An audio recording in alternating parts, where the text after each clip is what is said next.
말씀 없이는 돌파할 수 없다. 이것을 철저하게 인식했다는 거예요. 보통 사람들은요, 말씀 빼고 기도 빼고 돌파를 하려고 합니다.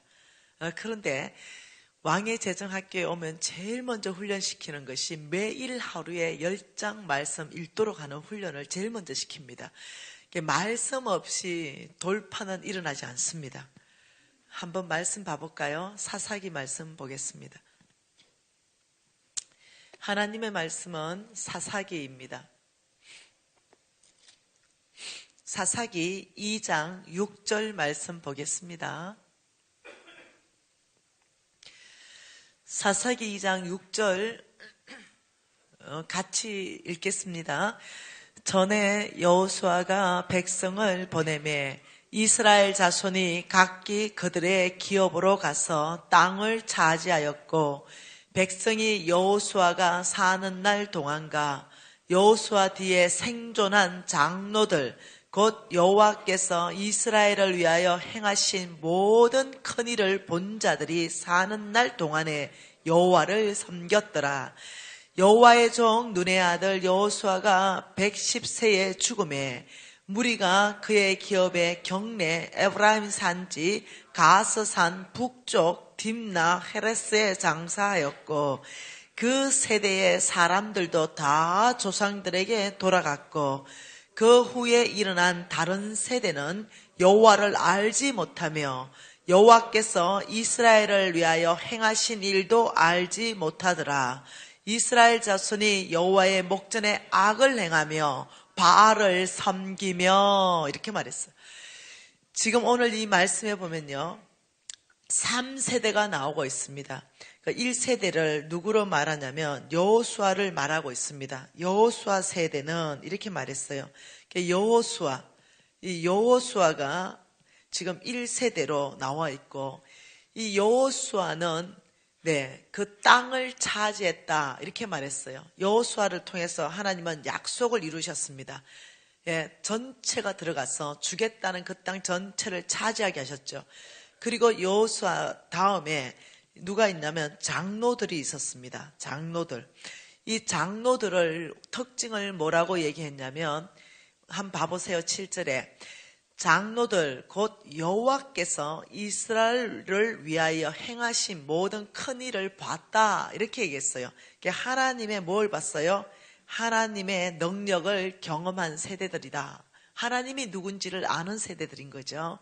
그리고 10절에 보니까 이들이 다 조상들에게 돌아갔다 죽었어요. 여호수아가 죽었죠. 장로들이 죽었죠.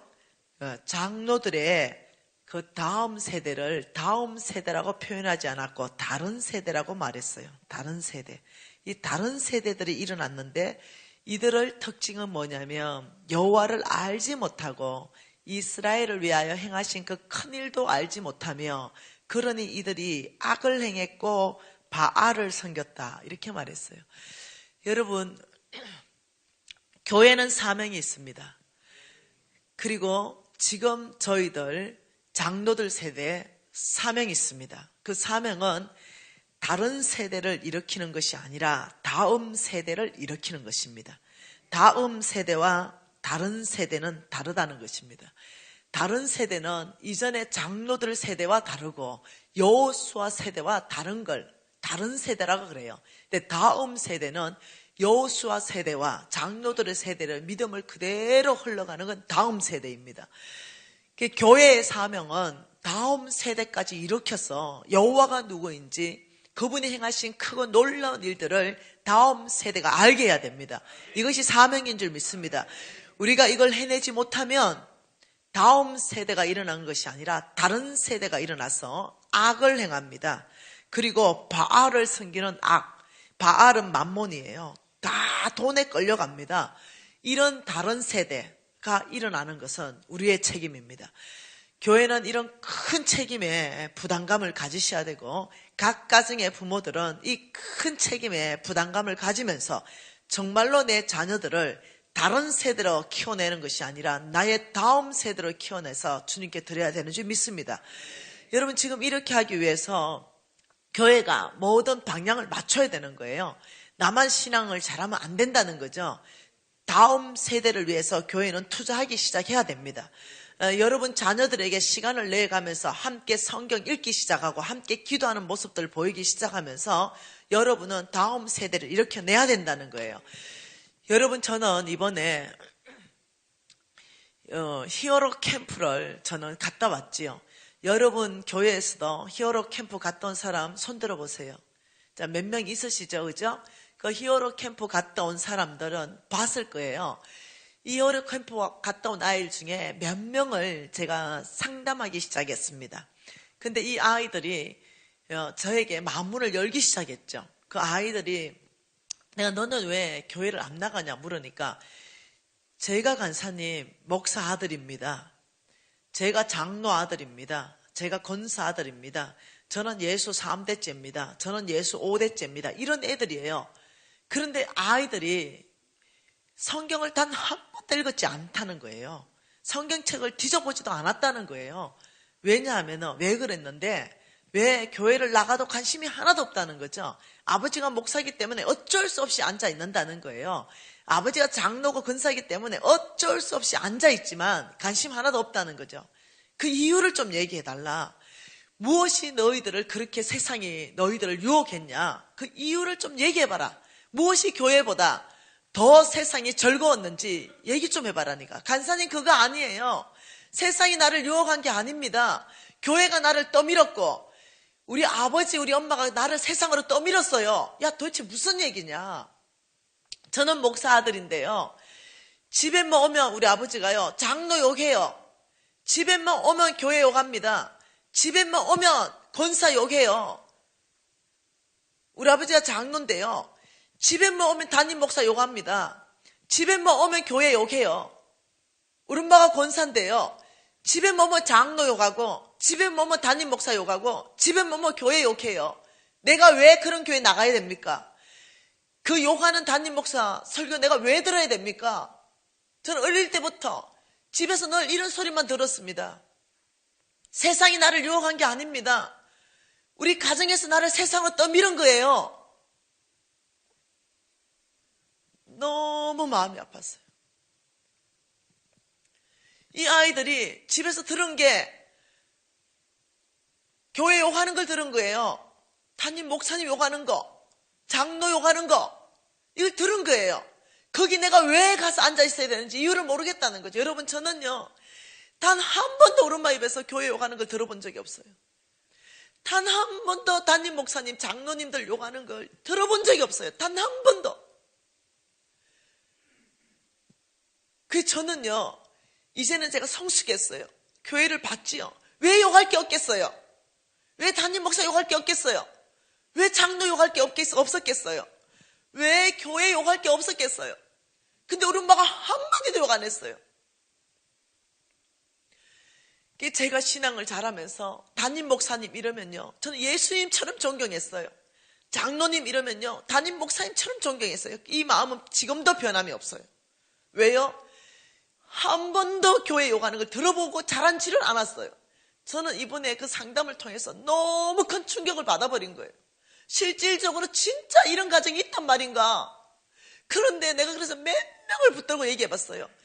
너 혹시 가정에서 자라면서 너가 아버지가 교회 욕하는 거 들어봤냐?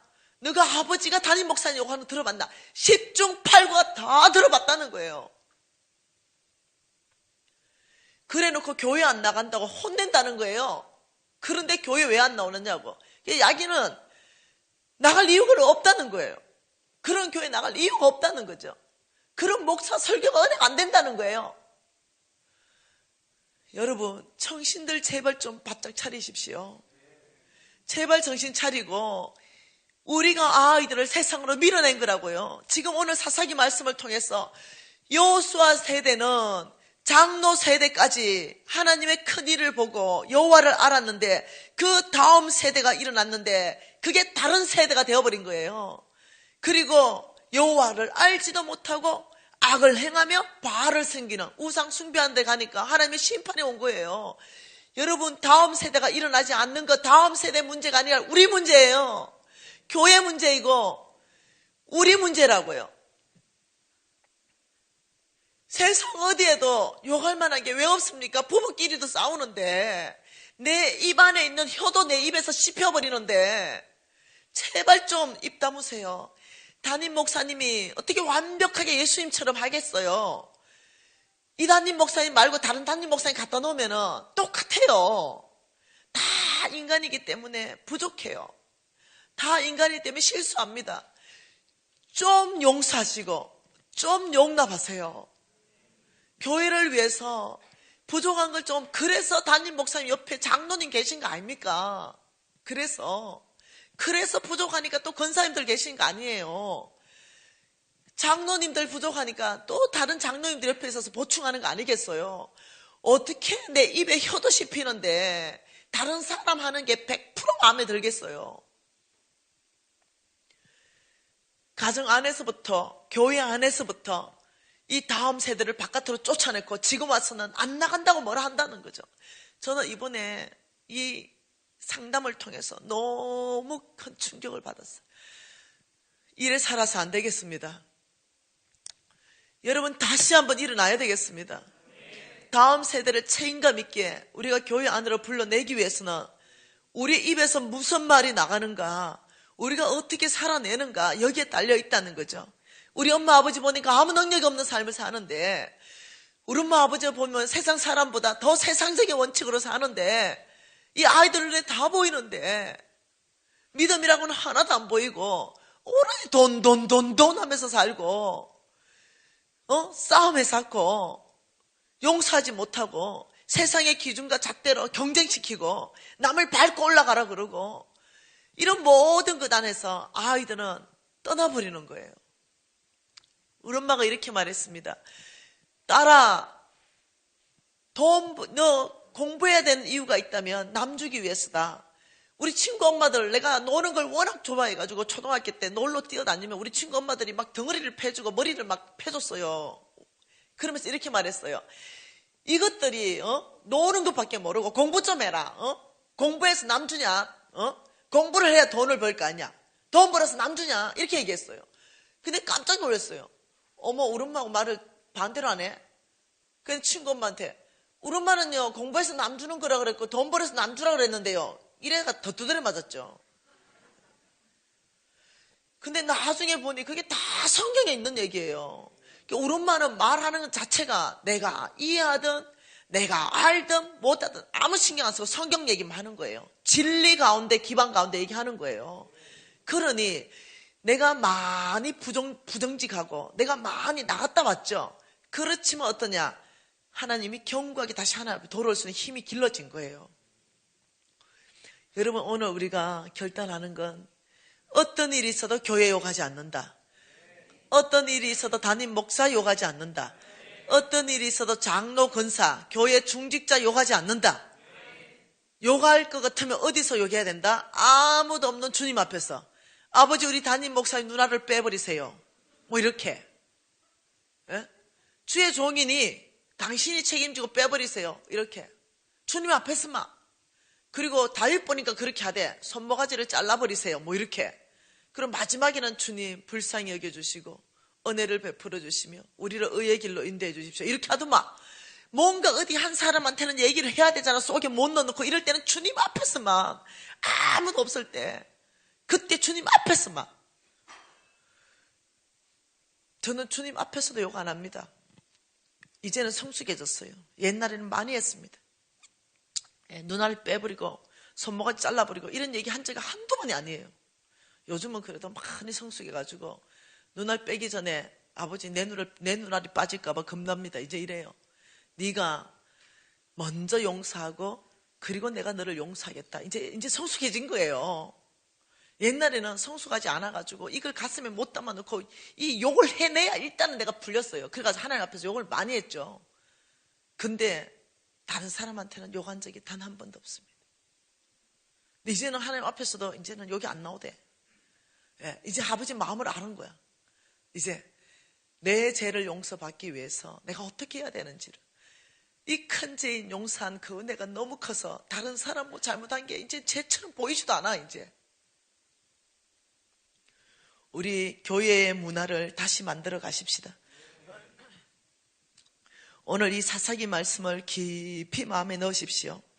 우리의 책임은 다음 세대를 일으켜서 하나님께 드리는 것, 이거 우리가 해야 될 사명인 줄 믿습니다.